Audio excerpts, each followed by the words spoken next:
Good day, everyone, and welcome to the Mag Show. Well, hot off the press, ladies and gentlemen, we had Microsoft earlier today, not actually officially announcing it, but a lot of people have started digging into it, and the stories are starting to come out that Game Pass is indeed going up in price at some point this year. Well, Sony didn't want to be left out of the party, so they said, hey, Microsoft, hold my beer. We may be raising our prices as well. Buckle up, folks. It's about to become very expensive in these gaming streets. I'm going to pull up an article here I just found from GameSpot, and they're talking about it right here. And it says here, Sony hints at PlayStation Plus price increase after highest tiers attract more players.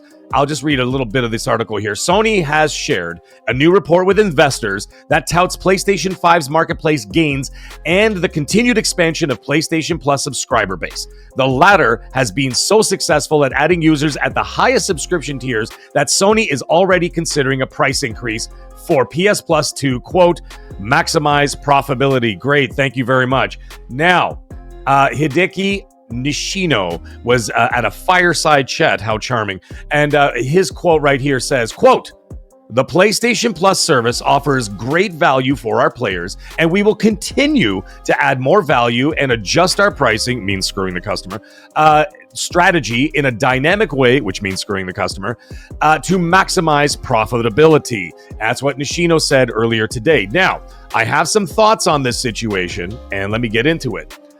There is going to be a breaking point for Xbox players, PlayStation players, Nintendo players. PC seems to get away with it. I don't know how the heck they do it, but mind you, it costs you like $2,000 just for a video card. But either way, it doesn't matter. What we're talking about right now is the PlayStation Plus, and of course, I talked about in my earlier video, Xbox Game Pass. There will be a breaking point where people are going to have to say, as I said in my last video, picky choosy, but they're going to have to get picky choosy at some point. And I think that we're going to reach this. And I've already talked to a lot of people on my last video and commented on it and reached out to me and DM'd me and everything else, are all saying the same thing. They're like, listen, a price increase right now, okay, not too bad. However, if it goes up again, I'm really going to have to start thinking twice about my subscription services. Right? This happened in television as well, especially during the pandemic. If you look at the pandemic, and we had Amazon Prime, you had Disney Plus show up, Netflix was already there, and then you had Hulu, and then Crave here in Canada, and Peacock, and this one, and that one. And then it gets to the point of like, why did they end up cutting the cable? People cut the cable in order to save money. Now, all the subscription services are costing just as much, if not more, than what the cable services were charging back then. So, what's happening now, it's starting to happen in the gaming industry, and I, for one, am not happy about it. I don't think this is a great idea across the board. I understand that there is intricate value in this situation, but it's not entirely the same. Like, people are starting to run out of money when it comes to their entertainment. What's going to happen is that people start cutting out. The first thing people start cutting out when they start running into money troubles is entertainment, because you don't need to go to a restaurant to buy a $50 steak. You don't need to go to the movie theater for $100 for a family of four.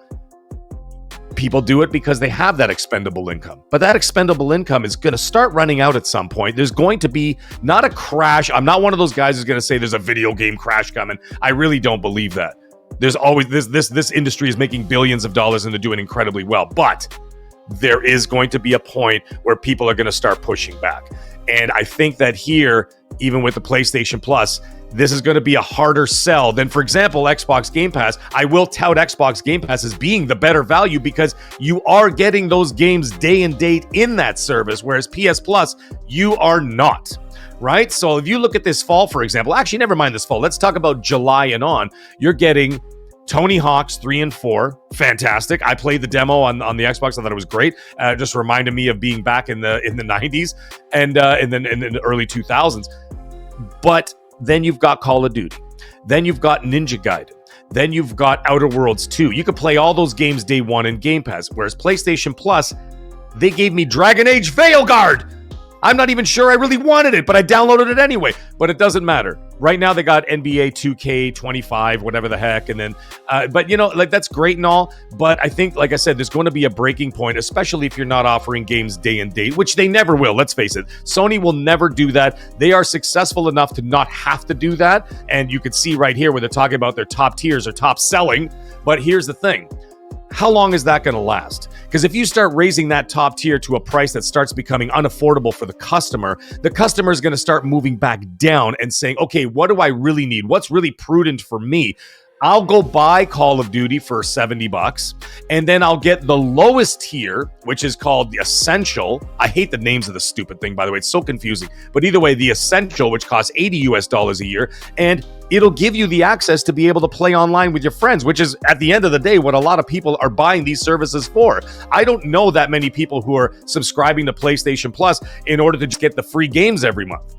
A lot of them are just using it for the online accessibility of those multiplayer games that are not free to play, of course. So again, I'd like to say this is getting into a dangerous situation where we're going to start looking at what's affordable, what's not affordable. And I said the word in my last video, picky choosy, but it's going to happen. You know how many people I had reach out to me saying, hey, Mag, guess what? I just got Star Wars Outlaws for $25. I got it for $20. I got this game for $40. It was on sale, whatever. I just bought Silent Hill 2 Remake when it was on sale. I think it was about a month ago. I got it for 50% off. That's how people are going to keep doing that. And then that's going to increase even further. And then people are going to start to scale back on those subscription services. Even Xbox Game Pass. It's something I've already had people say, listen, I love the service, but I'm going to wait.